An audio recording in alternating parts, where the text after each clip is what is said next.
If you want to understand how a border-born nobody came to sit at the right hand of the most dangerous alpha in the north, you can do what everyone else did and simply blame the king. It's tidier that way. But the truer version, and Elira would spend a long time resenting how truth always seemed to arrive late, muddy-booted and unwelcome, is that none of it would have happened if Emeric had only lied better. If he had refused her in some cold and private corner, she would have swallowed it down whole and gone on being small for the rest of her life. Instead, he did it beneath the long moon, in front of every wolf in Coldfell, with his chin raised and another woman's hand tucked neatly into the crook of his arm. So when you follow the thread all the way back to its knot, the whole impossible business really was his fault. Every last inch of it. Elira was sent true. It was the only remarkable thing about her, and in 22 winters, it had never once done her a lick of good. There were perhaps 3 sent, true wolves, born to a generation, and the other 2 had possessed the good sense to be born somewhere that mattered. Elira had been born at Coldfell, the last holdfast before the grey moors gave out entirely, where the wind came off the fells with teeth in it, and the king's grain arrived, on the rare occasions it arrived at all, already half turned to rot. She tracked poachers across the snow, sat the sick through their fevers in the infirmary, and told no living soul that she could smell the difference between a man who was frightened and a man who was lying, because the two were rarely the same, and people did not thank you for knowing which was which. She had made exactly one exception to that rule, and tonight she was going to pay for it. 6 months past she had caught it on Emeric, the lieutenant, with the easy laugh who ran the eastern patrols. That bright, unmistakable thread that only ever ran between fated mates. She had scented it, woven right through him, and, fool that she was, believed it binding. He had never once discouraged the belief. There had been a whole winter of stolen hours, and his mouth at her ear, promising he'd stand before the pack the moment the moon came full and claim her in front of gods and everyone. Now the moon was full. Elira stood at the edge of the bonding ring in her one good tunic, with her heart going like a snared hare, and watched Emeric step into the torchlight with Linnea Vane on his arm. He named the Vane girl before the warden, clear and proud as his chosen. And when the murmurs began, when heads started turning to find Elira frozen at the ring's edge, Emeric did the one thing she had not believed even he had the stomach for. He looked straight at her and denied all of it. "I don't know what the tracker thinks she smelled," he said, pitching it to Carrie to the last row, "but there's no bond between us. There never was." And the truly unbearable part, the part that would sit in her chest like a swallowed stone for months to come, was that she could smell the lie curdling off him from 30 feet away, the sour rot of it under the fierce sweat. The bright thread still there, still humming, still stubbornly real, and him standing in the torchlight denying its existence with a perfectly steady face. She opened her mouth. She had the truth sitting right there on her tongue, ready. But who in that ring would take the word of a scent? True, nobody, over a rising lieutenant with a great house closing ranks behind him. Not one wolf. She saw it in their faces before she'd made a sound. The pity, the second-hand embarrassment, the collective silent wish that she would please. For all their sakes, simply stop making a scene. So she closed her mouth. She would not beg.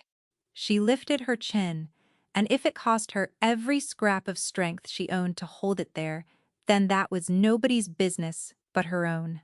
"As you say," she said, and the words came out level, which was its own small miracle. "There's no bond." It was the first lie she had ever told aloud. She told it to spare herself, and it did not spare her in the slightest.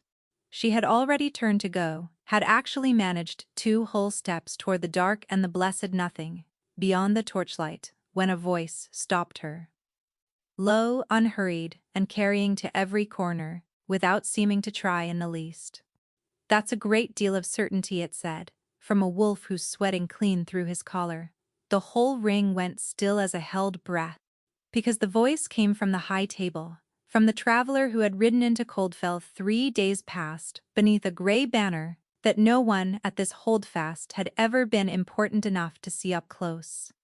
Elira had smelled the power on him the hour he arrived, the deep, banked, effortless heat of an alpha with nothing left to prove to anyone, and she had assumed, as they all had, that he was some envoy of the crown, some high-born passing through on business, too large for the likes of them. He stood. The torchlight found the silver at his collar, and the flat gray of his eyes, and beside her the warden dropped to one knee so fast, his old joints cracked like green wood. And Elira understood, with a lurch that went all the way to her heels, that she had spent 3 days sharing a roof with Theron Vale, the Alpha King of Ashkeld himself, and had told him precisely nothing, because nobody ever tells a king anything true. He came down off the dais without hurry. He walked past Emeric, who had gone the color of old tallow, and past Linnea, and stopped in front of Elira, and looked at her as though she were the first genuinely interesting thing to happen to him in a decade of dull and dutiful ceremonies. "You smelled the lie," he said. "It was not a question." "I smell a great many things, Majesty. Most of them are none of my concern." Something moved at the corner of his mouth. "No. But that one was true, and you ate it whole. To spare this hall its blushes, that's a far rarer thing than a good nose." He turned, and let his voice open out to fill the ring. "I came north looking for something. I had very nearly given it up as a fool's errand. Then back to her, quiet again. And only for her, there is an empty seat beside my throne. Tracker. It has stood empty a long while, because in all my kingdom, I have yet to meet one soul I'd trust to sit in it and not lie to me across the breakfast table. Tonight, I begin to think I finally have." The long moon hung enormous and white and pitiless over the fells. Somewhere behind her, someone forgot how to breathe. "Come to Hymir, Elira of Coldfell," said the Alpha King. "Sit beside me, and we shall find out, together, whether you are truly as impossible to fool as you seem." Elira did not say yes. She did not, in point of fact, say anything at all, which she would later come to regard as the single most sensible thing she managed in that entire ruinous night. Her voice simply abandoned her where she stood, and it was Osric who saved her, stepping in with a bow that plainly cost his old knees dear and a smooth murmur about the lateness of the hour and the girl's evident shock. The king, being a king, and therefore able to make a mercy of nearly anything, inclined his head, let the moment close, and turned back to his high table as though he'd done no more than remark upon the brightness of the moon. The pack did not let it close. Of course, they didn't. By the time she reached the infirmary, her hands were shaking. So she put them to work, because work was the one thing that had never yet lied to her. A herder's boy had caught his hand between a gate and a bolting ewe. She cleaned and bound the ruin of it, and let the small, ordinary cruelty of it crowd out the enormous, impossible one waiting just behind. It had been a jest. She decided somewhere around the second hour, the only shape the night would fit into. A king grown bored on a dull border tour, amusing himself at a rejected girl's expense. Or, worse, and of course, it was the one her mind kept circling back to, like a tongue to a broken tooth, pity.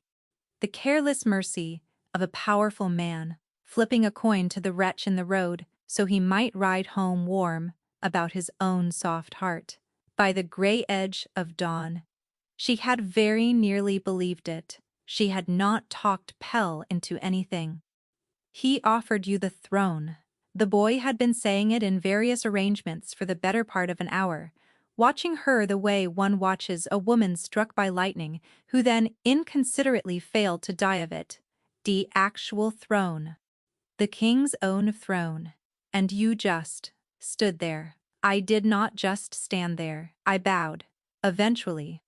"Mata says," Mata can keep her sayings behind her teeth, said Mata, arriving in the doorway with 2 mugs of the bitter root tea that passed for comfort at Coldfell and the flat, unbothered expression she wore to weddings and buryings alike. She pressed a mug into Elira's hands. Though for once, she hasn't got a one. First time in my life I've watched the whole border go quiet. They're all out there this minute, deciding whether to worship you or drown you down the well. That much was true. She'd felt it shifting already in the few who drifted past the infirmary door. Wolves who had looked straight through her for years, now unable to look away, envy coming off them sharp as cut onion. And, beneath it, something colder, suspicion. A border nobody did not simply catch a king's eye. There had to be a scheme tucked up somewhere, and if none could be found, they would cheerfully invent one and pass it hand to hand until it felt like memory. Emeric had not shown his face. He'd left the feast early, gone gray and silent, with Linnea Vane's powerful kin closing round him like a shield wall. Elira found she could summon very little feeling about it. The bright thread was still there when she reached for it, humming its impossible tune under her ribs. She took it, and with great deliberation, imagined shearing it clean through. It did not shear. Bonds never did. But it helped to pretend that one day it might. She thought that would be the end of it. She thought the king would ride south with the thaw, and take his strange, cruel joke with him, and Coldfell would forget by midsummer, and she would go quietly back to the business of being small. Osric found her at the well an hour past dawn, and relieved her of every last one of those comforts. He looked as though he had not slept. The warden of Coldfell had hauled her out of the snowmelt ditch, where her mother left her, 22 winters gone, and raised her hard and fair, and taught her every useful thing she knew. In all that time, she had seen him truly afraid exactly twice. This made the third. "Tell me you haven't answered him," he said, in place of any greeting. "I haven't answered him. Good." He gripped the cold stone lip of the well. "Elira, hear me, because I'll say it once and I'll not say it where the wind can carry it off. Kings do not offer border girls a seat beside the throne. Not for a clever nose. Not for pity. Not ever, in all the years of the world. Whatever that man wants from you, it is not the thing he stood up in that ring and named, and by the time you learn its true shape, you'll be 100 miles from any soul who'd lift a hand to help you." His voice dropped to almost nothing. "Refuse him. Gently, cleverly, but refuse him. And let me be the one to manage the how of it." And here was the thing she would turn over and over through all the long, strange months to come. She had trusted him, wholly. His fear smelled real, because it was real, and she had folded herself gratefully down into it, because Osric was the one wolf in all the wide world who had never once wanted a thing from her except that she live. "All right," she said. "I'll refuse him." The horns sounded from the gate. Before the words had finished leaving her mouth, Osric's head came up like a hound's off a scent.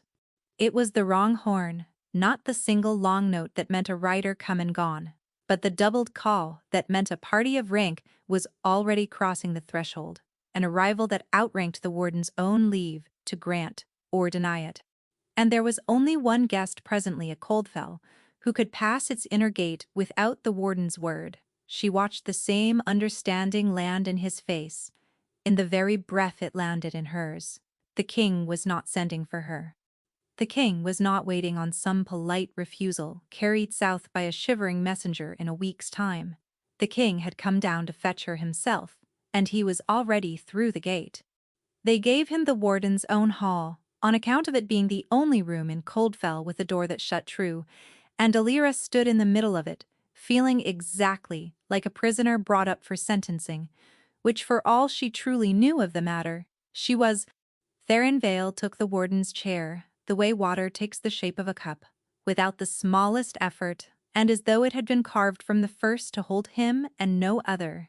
In daylight, with the ceremony's torches doused, and the grey morning coming flat and thin through the shutters, he was less a story and more a man, and somehow that was the worse of the two.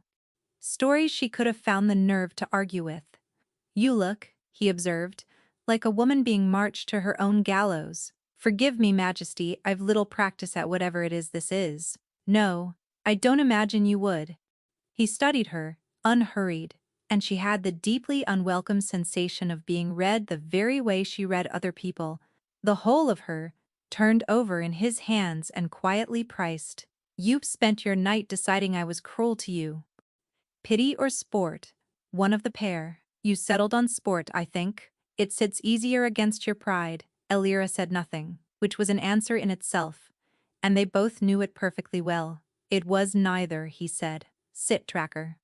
I dislike passing sentence on people who are standing. It's undignified for the both of us." She sat, on the very lip of the bench, in the manner of one reserving every right to bolt for the door. He leaned forward, forearms braced on his knees, and the easy amusement drained out of him all at once, and what lay underneath it was tired in a way she had not braced for, and did not in the least know what to do with. "I'll give you the truth of it," he said, "since I'm told you can taste the difference either road, and I'd sooner not squander the morning being caught out. I keep a court full of clever, smiling people, Elira of Coldfell, and every last one of them lies to me. It is the single, most dependable feature of all my days.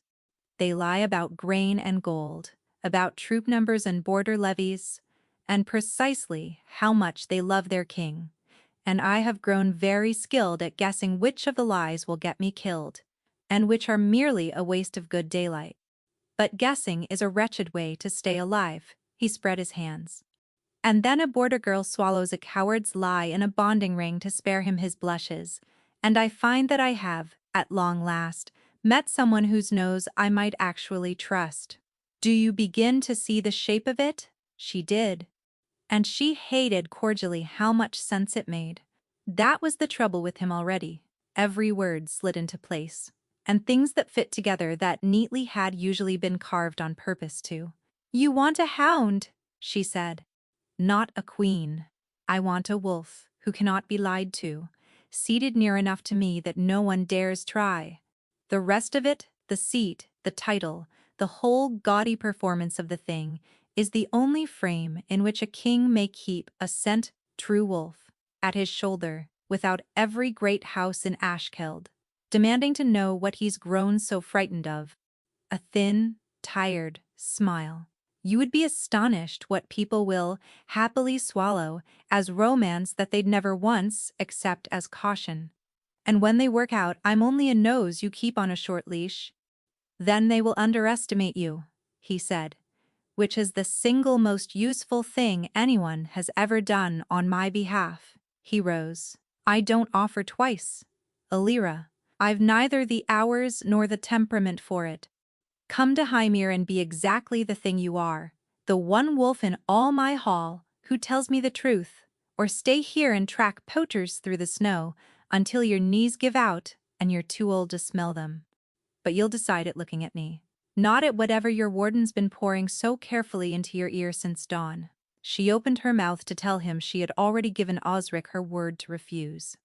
And that was the precise instant her nose, which had never once in all her life possessed the common decency to stay quiet when it counted most, caught something threaded through the ordinary smells of wood smoke and old floor rushes and the king's own clean banked heat. Something that killed the words dead in her throat before a single one could climb out. Wolfsbane.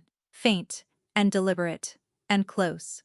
Not the dried, dusty note of the healer's stores, where she kept her own careful measures under lock.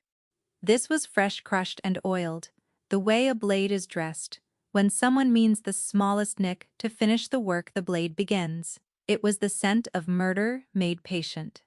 Across the hall the king had gone quite still, watching her face change. Whatever he read there wiped the last of the amusement from his own. "Elira," he said, very low. "What is it your nose has just found?" She did not answer him. She was already turning, slow and careful, cataloguing the room the way she'd been trained. The shuttered window, the door she'd come through, the servant by the wall she had not looked at twice, because the wolfsbane was close.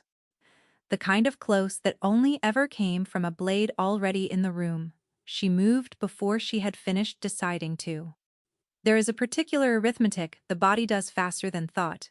The shuttered window too far, the door too far, The servant by the wall exactly near enough, and Elira's body had run the sum and acted while her mind was still counting exits. She caught the flash of the man breaking from the wall, the short oiled blade coming up and out toward the king's unguarded side, and she did the only thing the distance allowed. She threw herself into the space between them. The blade meant for Theron's ribs opened a long line across her forearm instead. She felt the wolfsbane go into the cut like a cold wire, and then she had the man's wrist locked in both hands and was turning it the wrong way, hard, the way Osric had drilled into her across 100 gray mornings, until the joint turned hard and the blade rang loose off the flagstones. The assassin did not scream. That was the first wrong thing. He twisted in her grip with a discipline no hired knife ever owned, tore free of her hold with a wrench that nearly took her off her feet, and bolted over the low sill and out into the dark before the guards came pounding in at Osric's heels. He was gone into the night, and whatever he knew went with him. Silence dropped over the warden's hall like a felled tree. Elira knelt over the dying man with her arm on fire and her pulse slamming in her ears. And when at last she looked up, the king had not moved. He stood precisely where she'd left him, unhurried, straightening the cuff of his sleeve. And the expression on his face was not that of a man who had just watched death miss him by the width of a border girl's arm. He looked, if anything, mildly confirmed, as though a letter he'd long been expecting had finally come. "You're bleeding," he said gently. "You're not surprised." Her voice came out flat and hard. She had her sleeve clamped to the cut, and the wolf's bane was making the edges of the room swim, and still she saw it plain. "Someone just tried to open you up on the last border of your kingdom, and you're standing there minding your cuff. You knew this was coming." Something flickered behind the gray eyes. "There, then, gone." "I suspected," he corrected. "There's a difference." "Osric." The warden was at his shoulder in an instant, ashen. "Your healer's been opened with wolfsbane. See it drawn before it sets, or you'll be short. A tracker by moonrise." It was Osric himself who drew it. He had done as much for her, before, a poacher's barbed arrow, a viper in the spring grass. And his hands were as steady now as they had ever been, heating the needle in the lamp flame, pressing the black beads of poison up and out of the wound while she gripped the edge of the cot and cursed the roof beams. But he was quiet in a way he was never quiet, and once, lo, beneath the cover of her swearing, he asked her a thing that would not stop echoing after. "Did he say anything to you, the king? Before the blade, anything at all of why he truly came north?" She had shaken her head, sick and swimming, and something in the old man's shoulders had eased by a fraction that she was in no state to read. Later, arm-bound, the poison drawn out, with a hot needle and a great deal of swearing, the worst of the swimming passed. Elira sat on an infirmary cot and listened to the king of Ashkeld take her whole life apart in 3 sentences. "She comes to Hymir with me," he told Osric, "at first light, not as a tracker. As my intended, and she'll be named so before the entire court, so that every soul in that palace grasps exactly how expensive it would be to cut her." Osric's jaw worked once. "Majesty, with respect, the girl is mine too." "The girl," said Theron, without heat, "just put her own body through a poisoned blade to keep your king breathing. She is no one's to spend now but her own." His eyes moved to Elira. "Though she may still refuse me, I did say I'd ask the once." And there was the trap, closing as neat as any snare she had ever set in the snow. She could stay, the border healer who had made a public enemy of whoever bought that blade, with no wall around her but Osric's warnings and a good nose. Or she could go into a palace stuffed to the rafters with smiling liars, and at least be a target the king had every reason to keep breathing. "I'll come," she said. She told herself it was sense. She did not let herself wonder why the answer had come so fast, nor why some traitor corner of her had already been packed since the bonding ring. It was only later, in the gray hour before dawn, scrubbing the reek of the struggle from under her nails by rushlight, that the true wrong note finally surfaced. The man had worn no colors, carried no crest, no ring, nothing to name the hand that had bought him. But scent does not lie, and in the grip and grapple of it, she had been closer to him than she had ever cared to be. And beneath the wolfsbane, and the sweat and the fear, there had been one thread she knew in her marrow: Coldfell. The man had smelled, faint and unmistakable, of home. She sat with that a long while, the rushlight guttering low, and made herself not follow the thought down to where it wanted to go. A man could pass through Coldfell and carry its smell out on his boots and in his hair. That was all it was. It did not have to mean that the hand which had bought him lived behind a door she'd known the whole of her life. It did not have to mean anything at all. She very nearly believed it. Hymir was everything, Coldfell was not, which turned out to be precisely the trouble with it. Alira had spent her whole life in a place where a lie cost too much to be worth the telling. At Coldfell, when the grain ran short, everyone went hungry together and said as much to your face. Hymir had grain enough to bury a village and every soul in it was starving, for something they would sooner die than name aloud, and so they lied. Constantly, gorgeously, in silk. She smelled it the instant the great doors swung wide. 100 courtiers turning to weigh the border girl on the king's arm, and 100 warm welcomes coming off them sour as milk 3 days turned. Smile, Theron murmured, without moving his lips. They're deciding whether you're a threat or a joke. Let them settle on joke a while longer. It's safer for you. They're lying, she breathed. All of them. Every single word. He sounded almost fond. Now, you begin to see why I rode 400 miles to fetch a nose. He named her before the full court an hour later, from the foot of the dais, one hand at the small of her back, like a brand pressed warm through the silk they'd put her in. His intended. The border healer who had already, he said lightly, bled for her king in his own defense, and he let the whole gilded room chew on the warning folded up inside the sweetness of it. Alira stood through the whole of it, with her chin level and her nose full of their answers. The envy, the disbelief, the swift and cold recalculations rippling out through the crowd, like wind across a field of barley. And somewhere near the front, she caught a scent she knew, cold perfume, laid over colder intent, and turned to find Linnea Vane watching her across the length of the hall with a small, still smile, as though the two of them shared a joke that only one of them had been let in on. Alira did not smile back. She had swallowed one lie already for the sake of that family. She did not intend to make a habit of it. The worst of them was the Chancellor. Lord Corwin Vane wore his welcome like well-oiled armor and gave off no scent at all, which was its own kind of confession, because a man who has trained his body to surrender nothing to a wolf's nose has spent a very great deal of effort learning how to lie to one. He bowed over her hand. He named her, His Majesty's remarkable little find, and under all that courtesy she caught the barest curl of something cold, doing sums, there and gone before she could fix it. Vane, she said quietly, once he drifted on. The same house as Linnea, her uncle, also my Chancellor, and the man who holds every ledger of coin and grain in Ashkeld in his 2 soft hands. Theron's smile never so much as flickered for the watching room. Which is why I smile at him, and why you will too. By her 3rd day, she had learned to breathe through her mouth at court, the way one learns to in a tannery. The lies never stopped for an hour. A steward swore the eastern granaries stood full, while the words came off him reeking of empty shelves. A duchess professed her deathless devotion to the crown over the sharp green stink of ambition. 2 councilmen clasped hands warmly, and each, unmistakably, was busy planning the ruin of the other.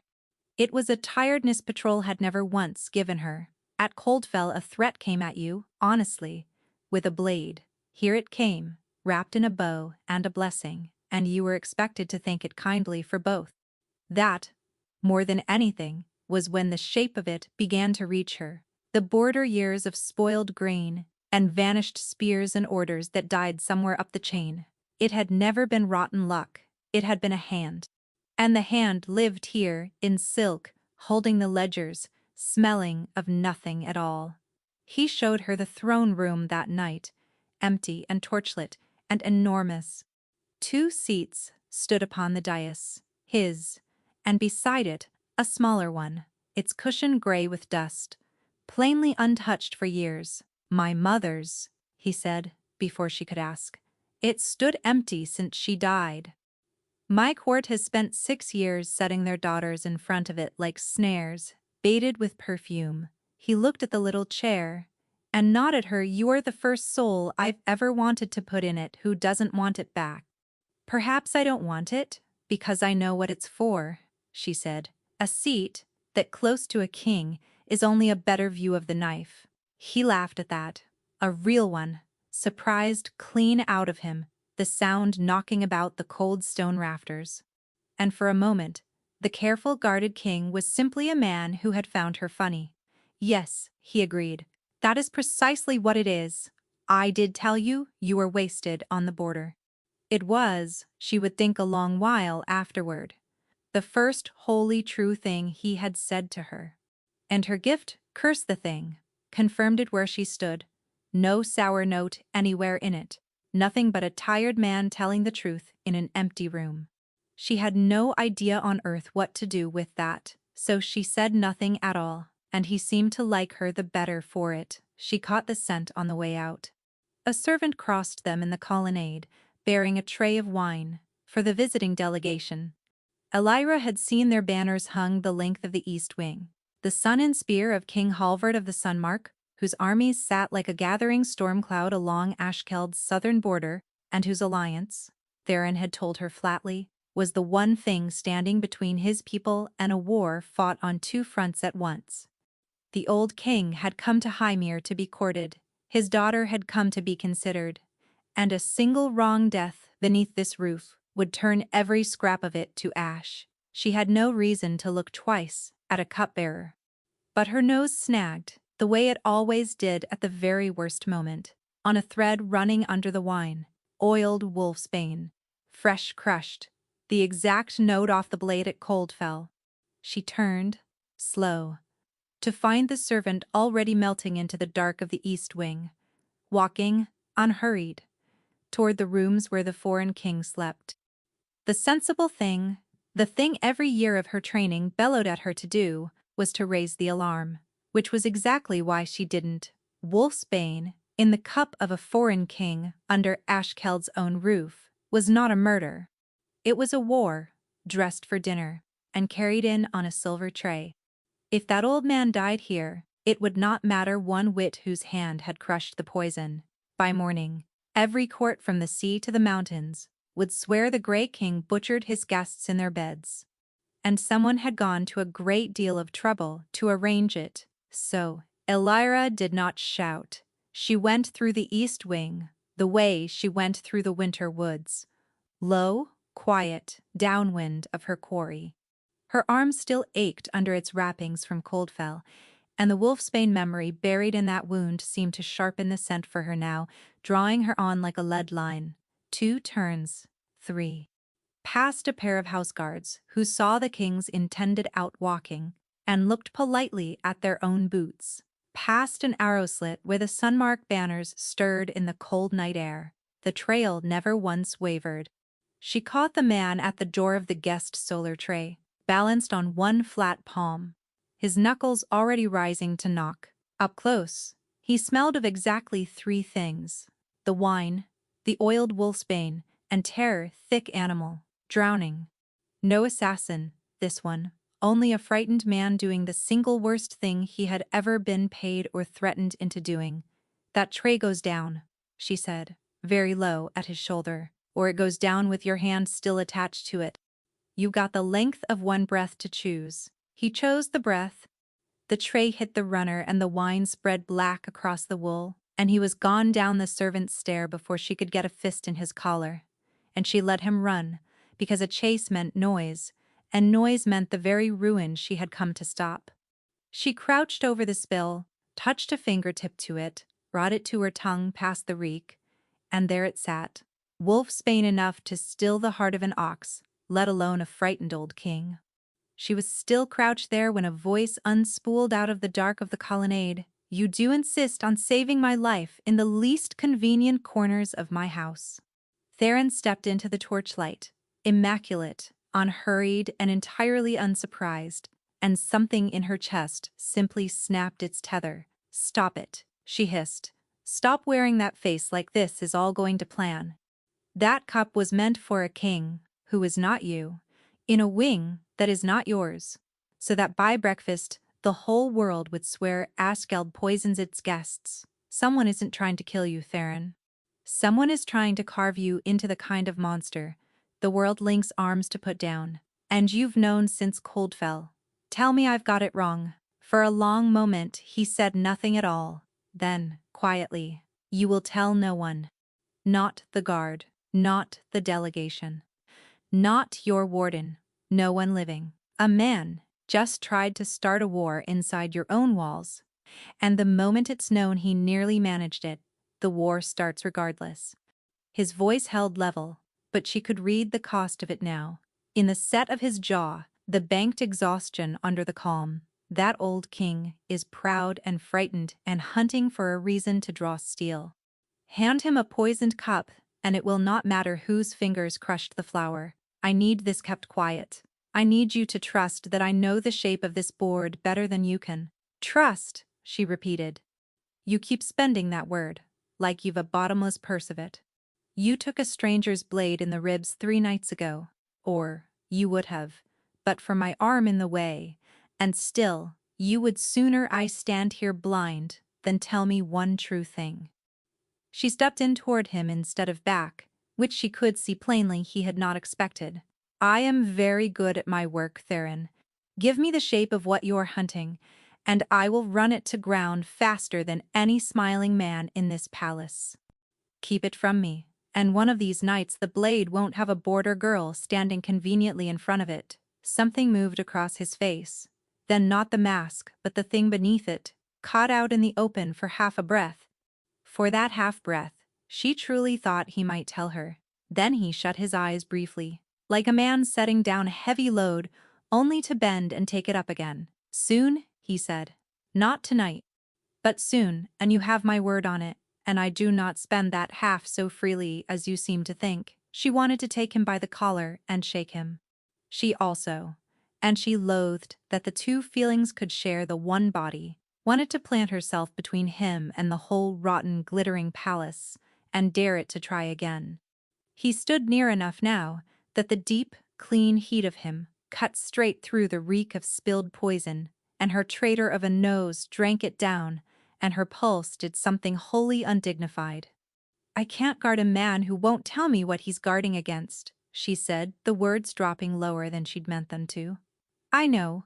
He reached out, slowly, giving her every chance in the world to step back, and tucked a loosened strand of hair behind her ear, and his fingers drew a line of warmth down her jaw that she felt clean in her back teeth.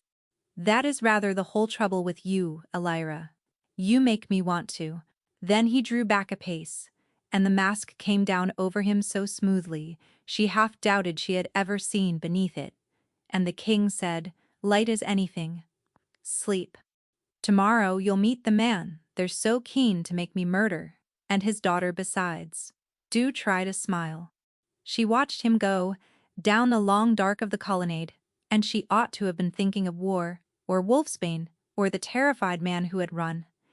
Instead, she was thinking of the thread, the bright one, the one she had carried for Emmerich, like a splinter under the skin for 6 ruinous months, the one she had sworn to herself she would let wither away from sheer starvation.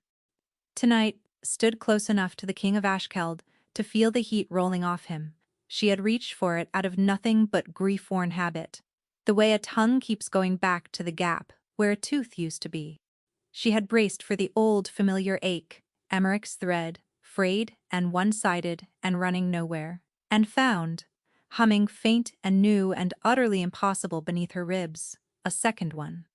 The wisest course with an impossible second thread newly humming beneath her ribs, was plainly to behave as though she had never felt the thing at all. So Alira behaved with the whole of her considerable stubbornness, and poured herself into the work until there was no quiet hour left in a day for the thread to fill. Impossible was the honest word for it. Every pup at Coldfell was raised on the same law. A wolf is given one fated mate, one thread, once in a life. But the grandmothers told a gentler story by the fire, the sort meant to comfort the jilted, that a bond offered and flung back could wither on the vine, and that a wolf so wronged was once in a long age freed to catch a truer thread than the first. Alira had always filed it under the kind lies, the old tell, the young. She liked that filing a great deal less now that her own ribs had gone and grown a second one. Hymir gave her work enough to drown a wiser woman.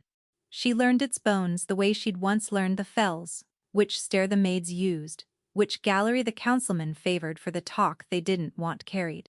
She kept a running tally of every wolf who lied and what they lied about, until it was very nearly a chart of the whole rotten court. She walked the vanished grain trail up through the ledgers herself, patient as frost, until it dead-ended in Chancellor Vane's scentless office, and would go no further. A trail guarded that carefully being, she thought, as loud a confession as any she'd caught in the wind. And she stood at the king's shoulder. That was the part that ruined her. She had taken the post meaning to watch him for the blade she was certain would come again. Instead, she caught herself watching the man. He listened in a way she'd never once met in anyone highborn, head-tipped, wholly still, as though your answer were the only thing in the room worth the spending of his time. He remembered things, small ones.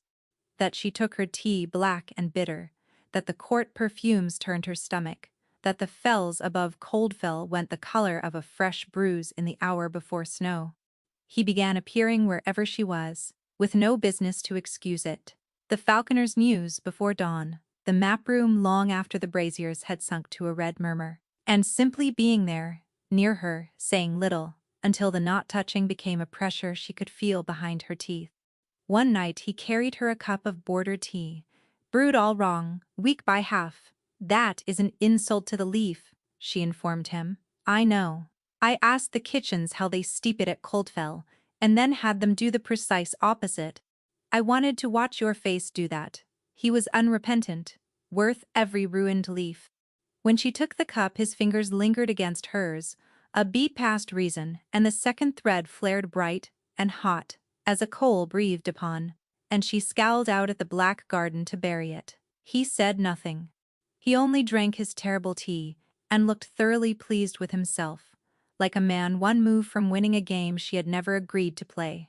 She met the Sunmark King at a hunt feast a week on Halvard, old and gout-swollen and proud, watching Ashkel down his nose for the smallest excuse to march his armies home and his alliance with them. His daughter Signy sat close, a quiet, clever girl who missed nothing and gave away less.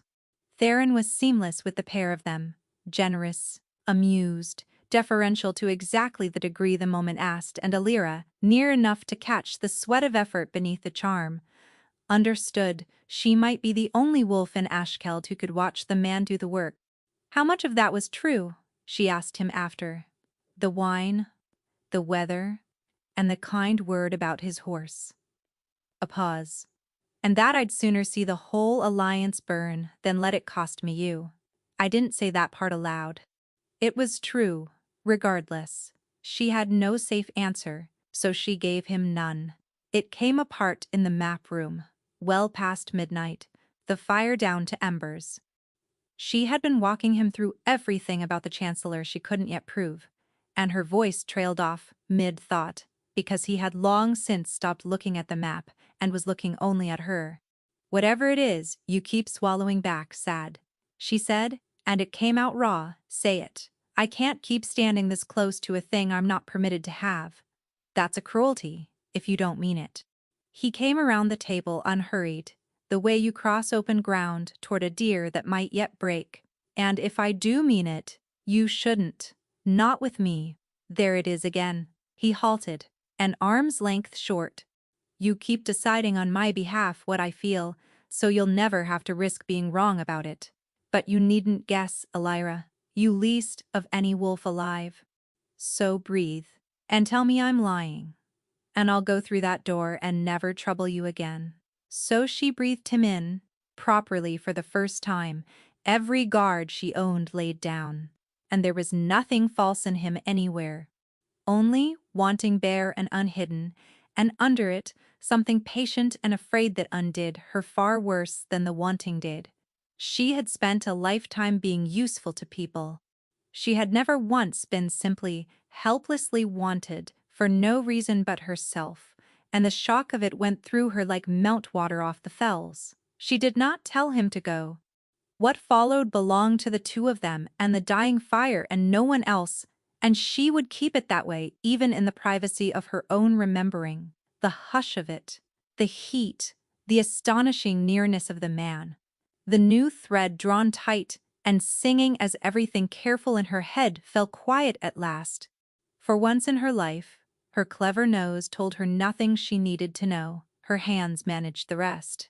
It was the gray hour before dawn, him asleep and open-faced beside her when she saw it. A curl of parchment beneath a book on the private table. Where no clerk was ever admitted, she knew better than to look. She looked. A map of Coldfell, her holdfast. Her moors, every gate and bolt-hole inked in a careful, deliberate hand. Beside it, a list of names she had known since girlhood, and crowning that list, ringed once in hard black, the name of the man who had hauled her out of a ditch and made her what she was. She said nothing about the map and called it patience. It was fear, but held still enough. She was learning. The two were near impossible to tell apart. So she held still, and 3 nights on, she let herself be dressed in sunmark blue, a courtesy gift from Signy that could not be refused without an insult Ashkeld could ill afford, and went on the king's arm to the Alliance feast. She had guarded 100 such evenings from a wall with a spear in her fist, standing inside one as a guest, watched rather than watching, fit her about as well as another woman's boots.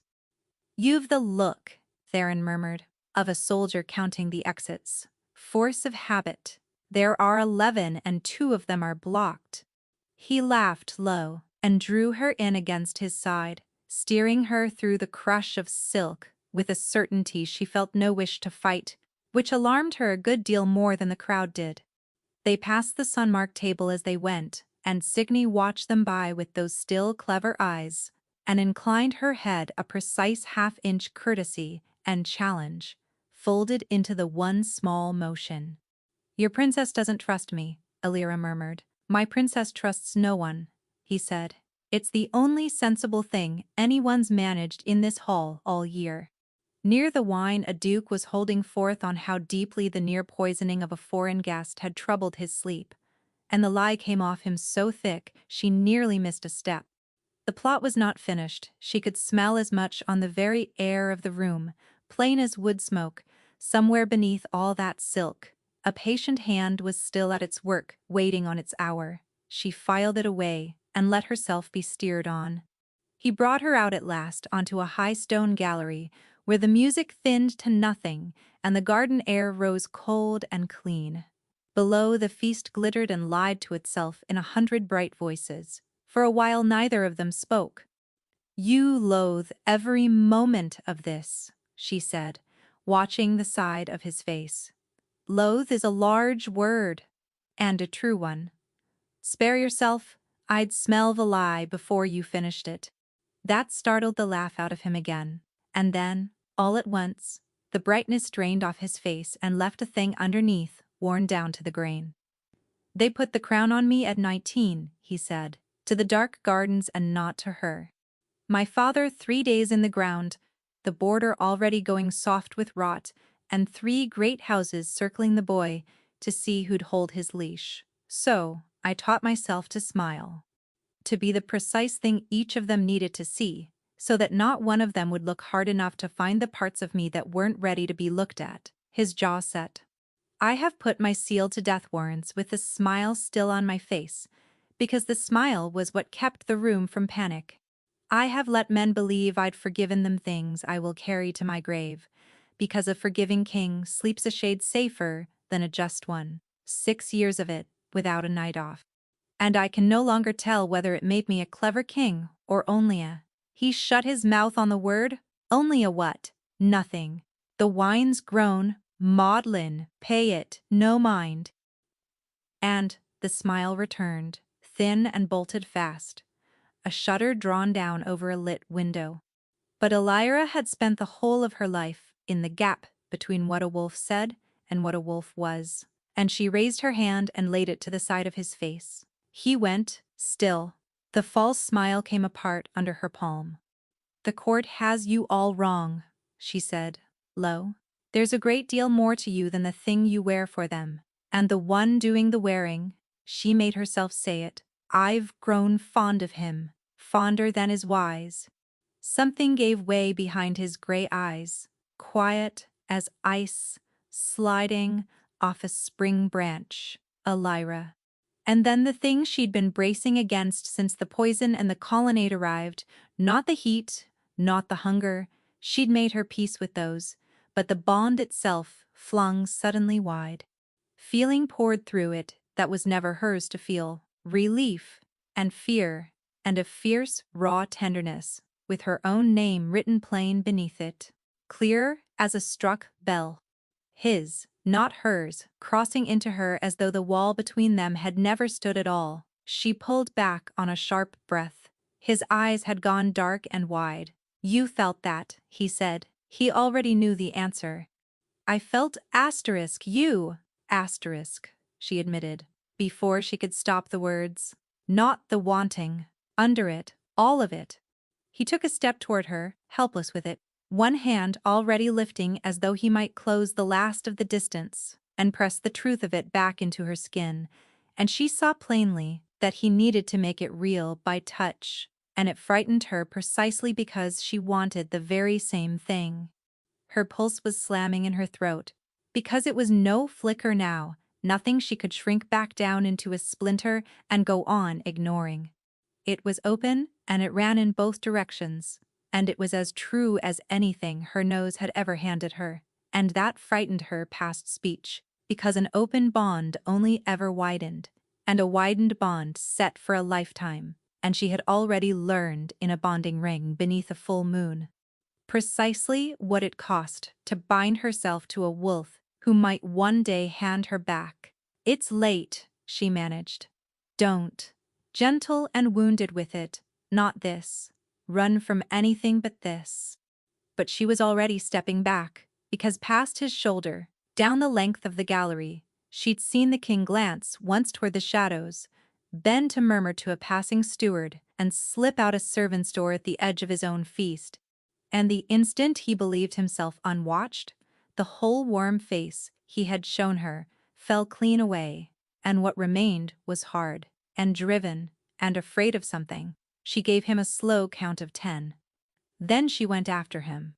He went down into the roots of the palace, 2 flights, then a third, into the cold vaults where the crown kept its oldest and most dangerous paper, and Elira ghosted after him along the walls with her heart knocking, promising herself the whole way down that there would be some blameless shape to it. There was always a blameless shape, if a wolf needed one badly enough to build it herself. The vault door hung open a hand's width. She pushed through. Theron stood over a clerk's table with a strongbox unlatched before him and a fan of papers in one hand, and when he lifted his head and found her filling the doorway, the king, who had never in her memory lacked a ready word, simply stopped and stood and said nothing at all. The silence stretched too far. That was answer enough, and they both heard it land. 4 nights passed, a foreign king near. "Died of poison beneath your roof," she said, and her voice held level only because everything else in her had gone cold and careful. "You made me swear to bury it whole. And now here you stand in the dark, with the crowns, buried secrets in your hands, a map of my home hidden away in your rooms, and Osric's name ringed in black upon it, I'll have the truth of it. What am I standing in the middle of? He set the papers down as though they had turned to lead. A case, he said. I've been building it the better part of a year. Against your warden. The name refused to fit the sentence. Osric, she said, stupidly. Osric. The man who holds my last boarder and has spent 20 years quietly hollowing it from the inside. The gentleness in his voice was the worst thing in the room. Measured, careful, the voice a man uses to lay dreadful news down softly, and it was the first time in weeks he had turned it on her. The grain that spoils. The spears that never come. The orders that cross and cancel one another till nothing at all gets done. None of it rot Alira, and none of it ill luck. All of it. His hand drawing the crown's coin north into House Vane's war chest, buying the loyalty of every house that would sooner rule through a puppet than kneel to a king it cannot own. And the wolves who've come at me with oiled steel. He held her eyes, carried his silver. They smelled of your home because your home is where they were made. You knew it. You breathed it off a dying man in a warden's hall and told yourself it meant nothing but a well-traveled pair of boots. The stone seemed to tilt beneath her feet. No, I chose you because of him. He said it plainly, and spared neither of them. I needed a wolf who lived close to Osric's heart, one he'd raised and trusted, and would never think to doubt, with a nose that could turn my suspicion into proof. One man alive couldn't argue. The bonding ring was pure chance. But the hour I learned whose ward you were, I put off riding south. That is the true reason I offered you the seat. I wanted the door you could open more than I wanted anything you happened to be. She had to look away from him. She had been such a fool. All those idle questions of his, the stores, the watch rosters, who kept the keys when the warden rode out, and she had let herself believe, like a girl, that the interest had ever been in her. So none of it was real, she said. That is not what I said, and you know the difference in your bones, because you've spent a month breathing me in and never once caught me at a lie. The wedge was real. It also stopped being a wedge, somewhere along a road I couldn't mark the turning of, and became the only thing in my whole reign I actually wanted. Then why keep it from me? It cracked, coming out. You had a nose, you trusted at your side. Why not just say the word? Because a crown doesn't make a man safe. The calm frayed through at last. Osric owns the border, and the heart of every soldier stood upon it. Move on him without proof that not one wolf living can dispute. And there's killing from here to Coldfell inside a month. I needed it airtight. He drew a breath. And I didn't say the word to you, because he pulled you out of a ditch, and he is the one thing in the whole of your life that never lied to you. And I knew, the moment I named him traitor without the proof in my fist, I would lose you to him. So I kept my case and gambled your trust. And I lost the only wager I ever cared to win. Every word of it fit. That was the cruelty the man dealt in. His answers always fit. Snug as a lid, seating onto a box, and a thing that closed, that neatly had most often been carved on purpose to.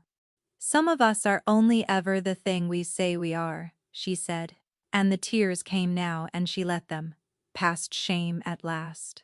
You wouldn't have the first idea how that's done. She turned for the dark of the corridor. Elira, please. She was already gone, and a dozen paces into the black, exactly where the last torch surrendered, a voice she had trusted longer than any other in the world said, warm and low, "There you are. I've had half the palace hunting for you."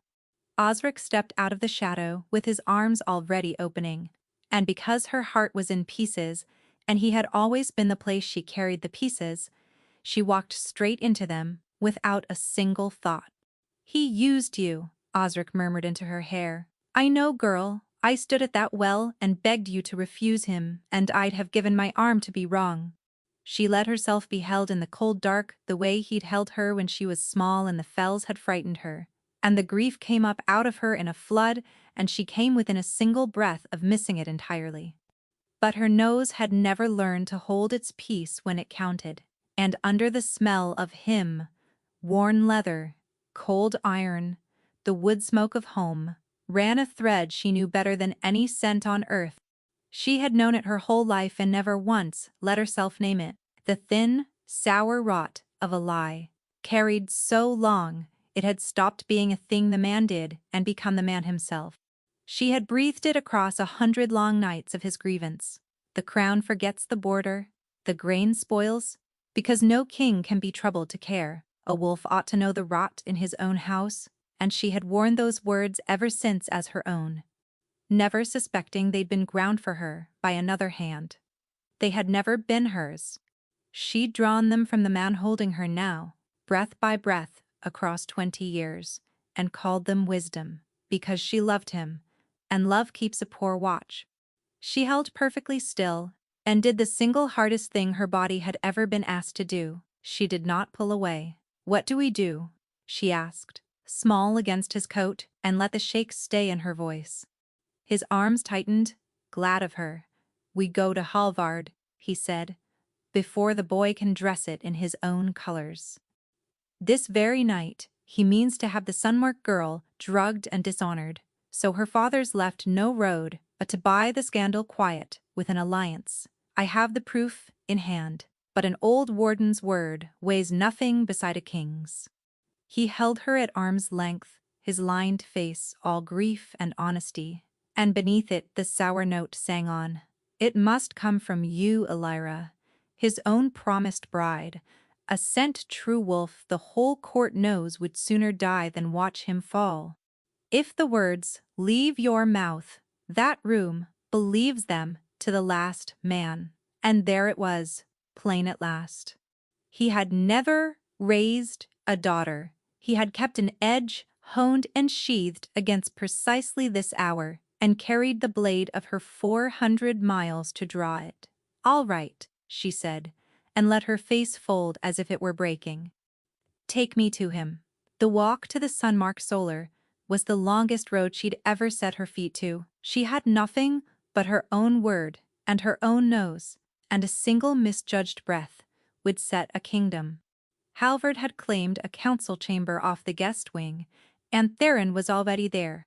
When she came in on Osric's arm, the king's face leapt with a startled, foolish hope. Then he marked whose elbow she held, and every light in him went out, and he braced openly for her to be the knife. "Great king," Osric said, bending low to Halvard, "it grieves me past speech to carry you this, but your daughter has been cruelly wronged tonight by the very man at your shoulder." He unrolled it all. The drug, the dishonor, the alliance to be wrung from a girl's ruin, and Halvard's face went gray with ash and fury. "Every word of that is his own invention," Theron said. "There is not a true thing in it."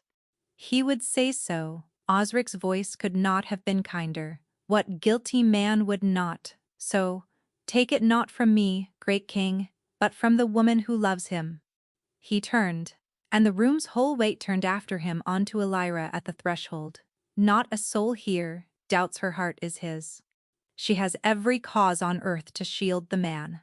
Which is why, when she tells you what she knows, you may trust there's no lie in the telling. The chamber's eyes swung to her and pinned her fast. Halvard half out of his chair, Osric sure as sunrise of the blade he'd honed, and Theron, who believed she'd come to see him buried, meeting her gaze with a still terrible calm, as though he'd decided he had it coming and would not blame her for it. She looked at him for one heartbeat and let him read the apology. She had no moment to speak. Asterisk. "I understand it now. Forgive me for being slow to it." Asterisk. Then she faced the old king. "The warden is lying to you," she said, "and I will stake my name upon it, for staking my nose is the very same thing, and my nose has never once been wrong in 22 years." The room drew tight as a bowstring hauled to the ear. "He tells you the princess was to be ruined within the hour, but your daughter sleeps safe, and the king has stood at his own board before 100 wolves the whole night through, nowhere near her. That is the first hole. Here is the second, and I'd lay my life across it." Her chin came up. "I am scent true, the rarest thing my blood can carry, and it has never failed me." And I tell you the king has spoken only truth in this chamber, and this man beside me only a lie. One he's carried so long, it's soaked into his bones, like damp into a wall. She turned to Halvard. Send riders to Coldfell tonight, while the man stands here and cannot outrun them. Break the lock on his strong room beneath the old fort, and tell me whether you find the proof of a wronged girl or a paymaster's book stamped with the Vane seal and dried wolfsbane by the pound. This is a broken woman raving, Osric said, and all the warmth had drained clean out of him. What was left was flat and gray as slate. She's been used and thrown aside, and grief has unstrung her. Then the search will cost you nothing at all, said Halvard, quiet, and lifted 2 fingers to his guards. And the thing in Osric's face simply changed. The grave and honest warden peeled away like sodden paper, and beneath it stood something old and cornered, and for the first time in her life, plainly afraid of her. He came at her, a thin knife dropping from his sleeve into his palm, and she saw it a full breath early, because she'd studied those hands since she was a girl, and there was nothing they could do she hadn't watched 100 times. Elira. Theron's cry tore raw across the chamber, but of everything that ruinous night, this was the one act she knew in her marrow. She stepped inside the blade, caught the knife wrist as it came, and turned it past the joint until his own weight folded him down onto the flagstones, cheek to cold stone, her knee between his shoulders, before the guards had cleared their scabbards. You spent 12 years teaching me to take a knife off a bigger wolf, she said, close to his ear, under the shouting and the running boots. You should have spared one of those years to teach me to watch you. Then the guards closed over him, hauled him up, and took him from the chamber and the chancellor, with him pale and stammering, for the ledger would wear his seal and no perfume alive would wash that clean. In moments the room had emptied of its noise, and no one was left standing in it but the 2 of them. Theron had not stirred. He looked at her as though the shape of her had rearranged itself, in a breath, into a stranger. You stepped in front of the blade, he said. After everything I did to you, I came here to stop a traitor. She made the words flat, and let them lie where they fell. Nothing beyond that. Don't go mistaking it for a pardon, because a pardon it was not. Whatever small light had risen in his face guttered, and went dark, and stayed dark. 6 months on, Elira held the wardenship of Coldfell, and did it well, and had never for a moment doubted she would. It had struck everyone as the fitting justice of the thing, to hand the border back to the border girl, and let her scour out with her own 2 hands the 20 years of rot the last warden had worked into it. She had done exactly that. The grain arrived now, and stayed arrived. The spears came in their full count, all 40, not a haft short.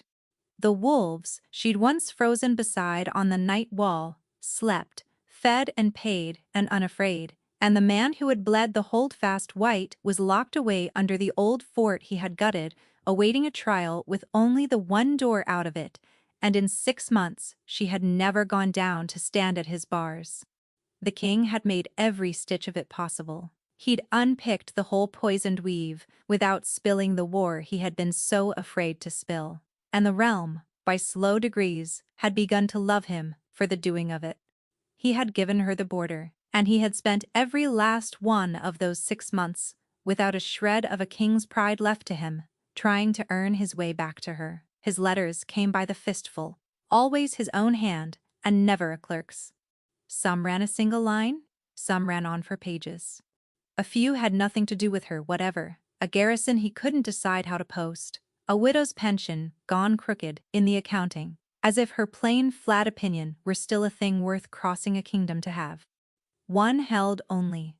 There is a word I've now written you, in more shapes than I knew the thing possessed, and not one of them is large enough, so I mean to keep making them smaller, and sending more of them. Asterisk.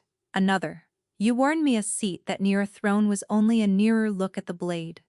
You were right, as you are right about most things, and it shames me past telling that I was the blade *Pell, and Mara were, as ever, unshy with their opinions. Let him ache for it, Mara said, in those first raw weeks. You owe that man not one hair's weight of anything, but the wind had shifted by the second month. He paid out the whole boarder's back wages himself, Pell said one evening, turning an unopened letter over and over in his hands. Every holdfast, not only ours, and he's sent you. What's the count now? An unreasonable number, said Mara, who had, it turned out, been keeping one. By the 5th month, the pair of them had abandoned all pretense of tact. Warden, Mara said, blunt as a fence post, go and speak to the man. You're wretched, he's wretched. That poor bond is wearing the two of you down to the nub, and those of us cursed with noses have to stand about in the draft of it. She had no clean answer to that, because it was true to the last word. A bond left ajar only ever widened. A bond gone wide enough put down roots that held for life. So she kept the door of it jammed shut behind her breastbone and prayed it would quietly starve and let her loose. It did not starve. It stayed exactly where it had always been, warm and unhurried and mullishly alive, however hard she set her whole weight against the door of it. Then, late into that 6th month, one letter arrived unlike any that had come before it. Asterisk, a lira. You have given me your answer plainly, and more than once, and I have gone on being a nuisance in the teeth of it, and I find I can no longer respect the first thing while I keep doing the second. So here is the one true thing you once asked me for, and after it, I will leave you your peace. I do not want you back for your nose, nor your blade, nor because you kept me breathing in a room full of knives. I want you back because there has stood an empty chair beside mine, my whole reign, and you are the only soul I ever wished to fill it, who wanted nothing at all to do with the throne it sits beside. But I have taken more from you than I ever had the right to, so I will stop. Be well! Hold my border better than its king has earned. Asterisk. She read it through twice. It was precisely, exactly what she had been demanding of him for half a year. She could not account then for why it settled in her chest with all the dead weight of something lost, and he was as good as his word. The letters stopped, and night after night the bond held its place behind her ribs, patient and unfading, right up to the night of the knock. Hell came through her door bloodless to the lips, Mara astride behind him and no better in the color. Out with it, Alira said, already cold. He's gone. Hell's voice split clean down the middle. The king rode out 4 nights back. No guard, no herald, not a word to his own council, north. Left his sword on the stand, and his seal in the drawer, and told not one living soul where he meant to go. He swallowed hard. Nothing since Warden, no one can find him. And she was up out of her chair before she had chosen to be, one hand pressed flat to her breastbone. Over the bond she had spent 6 months trying to smother in the dark. Asterisk, it's the duty of the thing, asterisk, she told herself. He is the king, and finding a lost king is a warden's work, nothing more. And she had stopped being able to pretend otherwise, and she wrenched the door of the bond wide all the same. It came through her like a gale taking a shutter off its hinges, grief first, wide and floorless, the very twin of the ache she'd hauled around for half a year. Then, beneath it, something worse. Not fear, not pain, nothing she could meet with a blade, only a bone-deep grief, and a man worn to the very end of himself, alone, somewhere out in the cold, who had finally stopped hoping. She was moving before the thought was through. The bond hauled her north, and her nose swore to what the bond insisted. And between the two of them they carried her to the one place she ought to have known from the first word he would go. Coldfell. The bonding ring? The long moon rode the sky, enormous and white and merciless, exactly as it had a year gone by. And alone, in the middle of the empty ring, wrapped in a plain traveler's cloak, with the hood shoved back off his face, no crown upon him, no guard at his back, no mask left. He heard her come. The old ring had been raised to carry a whisper clean to its edge.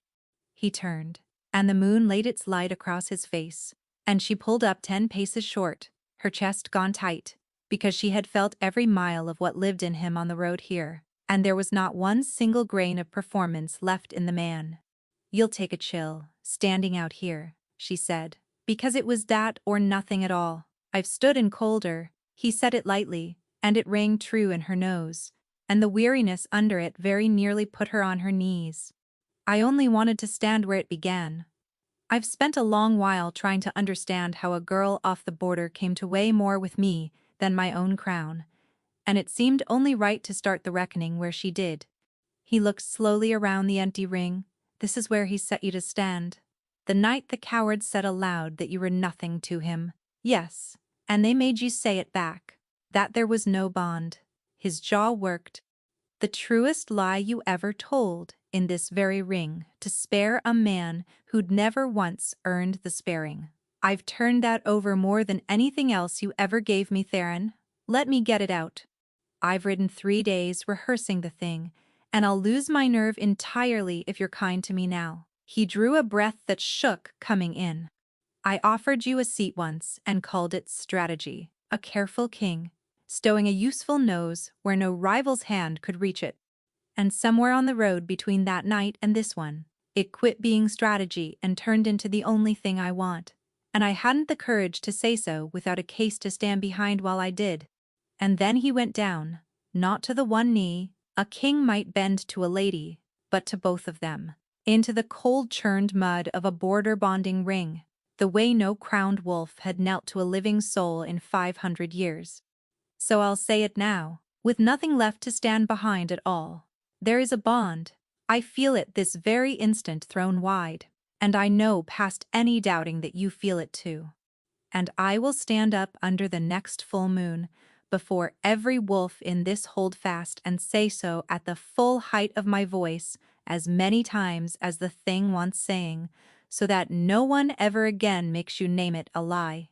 She had forgotten the trick of breathing. "You told me you don't offer twice." I lied, a cracked, wet laugh. "The one and only time in all our acquaintance, and you'd catch me at it now if I dared it again, so take my word that it won't come twice.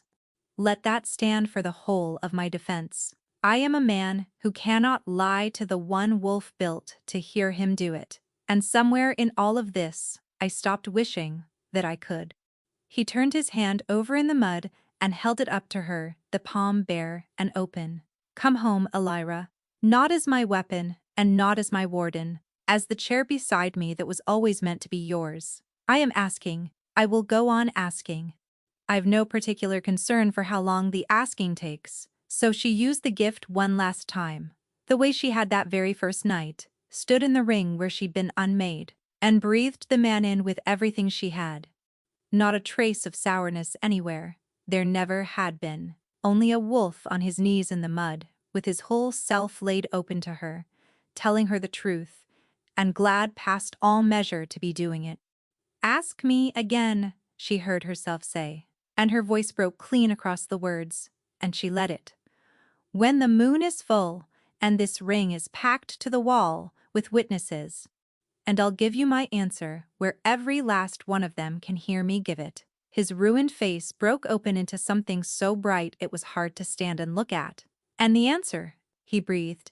"Tell me what it's going to be. Get up out of the mud, you impossible man." She was already crossing the last of the ground between them, and find out. And this time, in the ring where she had been made to lie, no one asked her to lie about a single thing. At the next long moon, he made good on all of it, which by then, she would have staked her nose on regardless. He stood in the ring at Coldfell before the whole gathered pack, the young king half the realm had once written off, and the border nobody who'd read the truth of him before anyone else had troubled to look, and he named the bond aloud. Twice. Once more than the right asked for, purely to make the point of it. He dared the moon to call him a liar, and the moon declined, and so did Elira, who could smell that every syllable of it rang true, and said as much in the middle of the vows themselves, which set him laughing so hard the officiant had to remind him there were words yet left to speak. The little dusty chair beside the throne was cleaned at last, and filled and proved to command a far finer view than one of knives. The grain kept coming. The border grew fat and warm and safe under a warden who had become a queen, and half of Ashkeld swore that new queen could smell a lie taking shape in a man's mouth a good breath before he'd finished deciding to tell it, which was a slander, and also entirely correct. So, if ever you'd like to know how a border-born nobody came to sit at the right hand of the most dangerous alpha in the north, you are welcome to do as the whole realm does, and lay the blame square at the king's feet. Elira does. Daily, and with tremendous satisfaction. He says he wouldn't change a single thread of it, and her nose just this once lets him have the last word.